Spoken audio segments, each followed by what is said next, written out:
ओम शांति। श्री ब्रह्मा कुमारी संस्था आश्रम में मैं आचार्य देव मुरारी बापू आज यहाँ पर आया हूँ और मैंने भ्रमण किया, अनुभव किया। और इस ब्रह्मा कुमारी संस्था को मैं कई वर्षों से जानता हूँ और माउंट आबू मुख्यालय भी गया, अन्य जगह भी ये भाई बहन हमको बुलाए, मैं गया और मैंने अनुभव किया। ये संस्था हमारे सनातन धर्म हिंदू धर्म के खिलाफ ऐसा कोई कार्य नहीं करती है और लगातार जनमानस की सेवा के लिए कार्य कर रही हैं और ये लोगों को जोड़ने का और लोगों की आत्म शांति का लोगों के लिए एक श्रेष्ठ कार्य के रूप में साबित हो रही है। कुछ लोग जो इस संस्था के बारे में भ्रामक वीडियो डालते हैं, कुछ दुष्प्रचार करते हैं, ऐसा कुछ भी नहीं है। हम संत धर्माचार्य हमेशा इस संस्था के बड़े बड़े कार्यक्रमों में माउंट आबू भी गए, हम दिल्ली भी गए और हमको उत्तरांचल श्रीनगर आदि में भी बुलाया गया। मैं अकेला ही नहीं, कई बड़े बड़े जगत गुरु शंकराचार्य धर्माचार्य भी वहां पर पहुंचते हैं और हम सब लोग अकेले की बात नहीं है। हमसे पूर्व राष्ट्रपति महोदय, 2-3 राष्ट्रपति महोदय पहुंचे, मुख्यमंत्री लोग पहुंचते हैं और सबने ब्रह्मा कुमारी संस्था की प्रशंसा की है कि एक बहुत अच्छी संस्था है और सनातन धर्म के खिलाफ कोई कार्य नहीं करती। श्री राम और कृष्ण को भी मानने वाले पहले एक भ्रामक स्थिति लोगों ने पैदा की थी और रामकृष्ण और सनातन धर्म के खिलाफ लोग बोला करते थे कि संस्था खिलाफत कार्य करती है, पर हमने कुछ ऐसा नहीं पाया। जो संस्था हमेशा श्री कृष्ण जन्माष्टमी मनाती हो, रामनवमी मनाती हो और शिवरात्रि के पावन अवसर पर भगवान भोलेनाथ का भव्य यात्रा निकालती है और 12 ज्योतिर्लिंग बना करके पूजा करना, अर्चना करना और लोगों को बुला करके सुंदर भंडारे करना, ये क्या सनातन संस्कृति धर्म के खिलाफ है? ये क्या हिंदू धर्म के खिलाफ है? ऐसा कोई भी कार्य है संस्था नहीं करती है, निरंतर अच्छा कार्य करती है। संस्था के माध्यम से बड़े बड़े हॉस्पिटल बने हैं और निस्वार्थ भाव से निशुल्क ब्लड दिया जाता है, लोगों का इलाज किया जाता है। ये बड़े बड़े कार्य हमने देखे। इस संस्था में कहीं भी किसी भी सेंटर पे कोई भी व्यक्ति पहुंचता है, सनातनी हो, हिंदू हो और भी जाति के लोग और भी धर्म के लोग भी पहुंचते हैं, तो उनको पूरा सम्मान के साथ रखा जाता है, उनको भोजन की व्यवस्था की जाती है और वो लोग भी प्रशंसा करके जाते हैं। निरंतर यह संस्था के माध्यम से हम अपने जीवन में क्या कर रहे हैं, क्या हमको करना चाहिए, क्या नहीं करना चाहिए। नशा मुक्ति का अभियान भी संस्था के माध्यम से लोग नशा करते हैं, बीड़ी शराब और सिगरेट पीते हैं, उसको छुड़ाने का भी कार्य करते हैं। जब इतने अच्छे अच्छे कार्य संस्था के माध्यम से हो रहे हैं, कुछ तथाकथित लोगों ने इस संस्था को बदनाम करने के उद्देश्य से कुछ दूषित वीडियो सोशल मीडिया के माध्यम से जनता तक पहुंचाने का काम किया है। हम इसका विरोध करते हैं, ऐसे कार्य करना बंद कर दें, अन्यथा उनके खिलाफ बहुत बड़ी कार्रवाई की जाएगी। कोई हिंदूवादी संगठन का नाम रख के अपना एक फर्जी चैनल बनाकर यूट्यूब पे भ्रामक वीडियो डाल रहे हैं, हमने देखा, लोगों ने देखा, हमको बहुत बुरा लगा, इसलिए आज ये बात बोलनी पड़ रही है।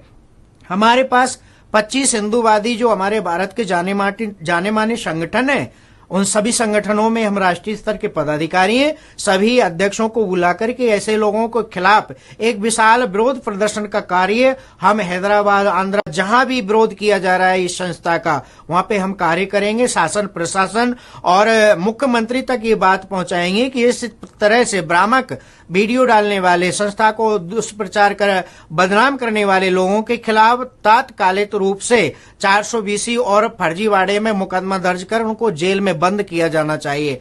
संस्था के लोगों को टॉर्चर किया जा रहा है, मानसिक टेंशन दिया जा रहा है, ये बिल्कुल भी बर्दाश्त नहीं किया जाएगा। सभी हम धर्माचार्य बहुत ही जल्द हैदराबाद शांति सरोवर में आकर के हम ऐसे लोगों को दंडित कराने की मांग करेंगे। ऐसे लोगों को हम सावधान कर देना चाहते हैं कि इस प्रकार के भ्रामक वीडियो अपने सोशल मीडिया के माध्यम से फर्जी चैनल बना करके बदनाम करने का कार्य बंद करें। संस्था के माध्यम से हमने तो लोगों का हित देखा है, संस्था के माध्यम से परोपकार का कार्य हमने देखा है। संस्था एक ऐसी जगह है, ब्रह्मा कुमारी जी एक ऐसी संस्था है जहां पर जाने के बाद लोगों के मन में शांति आती है और जब लोग योग, ध्यान, धारणा आदि की ओर जाते हैं तो लोगों का मन शांत होता है।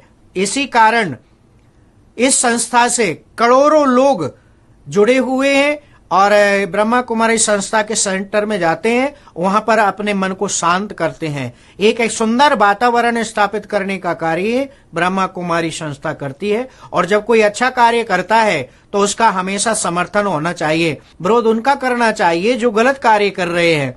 यहाँ पर संस्था के माध्यम से बहुत अच्छा कार्य हो रहा है, इस तरह से संस्था को बदनाम नहीं किया जाना चाहिए। हमने अच्छे कार्य संस्था के माध्यम से होते देखे हुए, और संस्था के लोगों को हम बहुत बहुत बधाई देते हैं कि लोग इतना प्रताड़ित कर रहे हैं, मानसिक टेंशन दे रहे हैं, उसके बाद भी संस्था के लोग कभी किसी भी संस्था का, किसी भी जाति या धर्म का इन्होंने कभी किसी का विरोध नहीं किया है। ये संस्था का बहुत बड़ा महत्व है। आज कोई संस्था बनाता है, अपनी संस्था को श्रेष्ठ दिखाता है और दूसरी संस्थाओं का विरोध करता है। और संस्थाएं राजनीतिक कार्य भी करती हैं, लेकिन संस्था के माध्यम से हमने कोई राजनीतिक कार्य नहीं देखा। किसी भी राजनीतिक दल का कोई भी प्रतिनिधि हो, विधायक हो, सांसद हो, मुख्यमंत्री हो, तो सबका सम्मान करने वाली ये संस्था हमने देखी। सबका यहाँ पर सम्मान होता है, सबका समभाव से आदर होता है। तो ऐसी संस्था जो सबको साथ लेकर के चल रही है, सभी जाति के वर्ग के लोगों को अपने साथ लेकर के चलती है। इस संस्था में कोई किसी भी धर्म का, किसी भी जाति का व्यक्ति जुड़ता है, उसको बराबर सम्मान दिया जाता है। अन्य संस्थाओं में जातिगत भाव हो सकता है, लेकिन ये संस्था हमेशा बिना जातिगत भेदभाव के सबको अपना रही है, सबको सम्मान दे रही है। कुछ लोगों को ये ब्रह्मा कुमारी संस्था के जो वेशभूषा है, सफेद साड़ी पहनाकर उन लेडीजों से अनर्गल वक्तव्य दिलवा रहे हैं कि हम संस्था से जुड़े थे, संस्था खराब है, संस्था के लोग बहनों को विदेश भेजते हैं और उनसे गलत कार्य कराते हैं। ऐसा कुछ भी नहीं है। कई लाख संस्थाओं में बहनें जुड़ी हुई हैं, भाई लोग जुड़े हैं, अन्य किसी का कोई भी ऐसा वक्तव्य नहीं आ रहा है। लाखों लोगों में से किसी एक द्वारा उससे गलत वीडियो बनवाना और सोशल मीडिया पे प्रचारित करना ये गलत है। एक व्यक्ति कोई पूरी संस्था को गलत नहीं ठहरा सकता। एक व्यक्ति गलत काम करे तो हमारा सारा हिंदू समाज गलत नहीं हो सकता। एक कोई सनातन संस्था का कार्य करने वाला व्यक्ति गलत कर दे तो पूरी सनातन संस्था गलत नहीं हो सकती है। इसी प्रकार अगर कोई संत समाज में एक संत गलत कार्य कर दे तो पूरा संत समाज गलत नहीं होता। तो एक दो लोगों को छोड़कर बाकी और सभी लोग, बहुत सारे ऐसे लोग हैं जो संस्था में घुसकर संस्था से पैसा ऐंठने का काम करना, ब्लैकमेलिंग का काम करना, ऐसे कार्य भी लोगों ने किया है जिनको संस्था से निकाल दिया गया। और ऐसे लोग जो संस्था से निकाले गए हैं, गलत काम करते पकड़े गए हैं, वो लोग जो संस्था से निकले हुए लोग हैं, आज वो संस्था को बदनाम करने का कार्य कर रहे हैं। और जो लोग सही हैं उनको संस्था में आज मान है, सम्मान है। संस्था हमेशा अच्छे कार्य करती है, परोपकार का कार्य करती है, लोगों की सेवा करने का कार्य करती है। हमने व्यक्तिगत अपनी आंखों से देखा है। और जब तक किसी संस्था के बारे में कोई गलत प्रूफ ना हो, गलत प्रमाण ना हो, गलत बात सामने ना आए, किसी को बदनाम नहीं किया जाना चाहिए। कुछ लोग ऐसा कर रहे हैं तो बिना प्रूफ के ऐसे लोगों के खिलाफ कानूनन कार्रवाई की जाएगी। संत समाज भी कार्य करेगा और अन्य हमारे जो 25 हिंदूवादी संगठन है, सभी लोग ऐसे लोगों के खिलाफ कार्य करेंगे। अच्छे कार्य करने वाले का हमेशा सम्मान होना चाहिए और हमेशा उसका मार्गदर्शन होना चाहिए, उसका सपोर्ट होना चाहिए। मुख्यमंत्री, प्रधानमंत्री ब्रह्मा कुमारी संस्था में कौन नहीं गया जो इसकी संस्था की प्रशंसा नहीं करता हो, बड़ाई नहीं करता हो। जिस संस्था में सबका सम्मान है। जो लोग गलत वीडियो डाल रहे हैं या तो वीडियो अपने यूट्यूब से हटाएं, अपनी गंदी आदतों से बाज आएं, लोगों को वर्ग लाने का कार्य बंद करें, अन्यथा उनको जेल भेजने का कार्य संत समाज, हिंदूवादी संगठन, हमारे बहुत सारे संगठन है और सभी संगठनों के माध्यम से कठोर कार्रवाई कराने की सरकार से मांग करेंगे। और प्रधानमंत्री और राष्ट्रपति महोदय से भी हम लोग संत प्रतिनिधि मंडल मिलकर ऐसे लोगों के खिलाफ कार्रवाई कराने की मांग करके उनको जेल भेजने के काम करेंगे। इसलिए मैं आगाह कर दिया संत समाज की तरफ से, और ऐसे लोग हमेशा सावधान रहें और अन्यथा कठोर कार्रवाई की जाएगी। बहुत ज्यादा नहीं कहते हैं, अगर अपनी हरकतों से बाहर नहीं आए तो फिर उनको जेल भिजवाने का कार्य हम सनातन संस्कृति के रक्षक संत महात्मा महामंडलेश्वर जगत गुरु और मैं खुद अंतर्राष्ट्रीय धर्माचार्य ऐसे लोगों के खिलाफ कार्रवाई करेंगे। ओम शांति।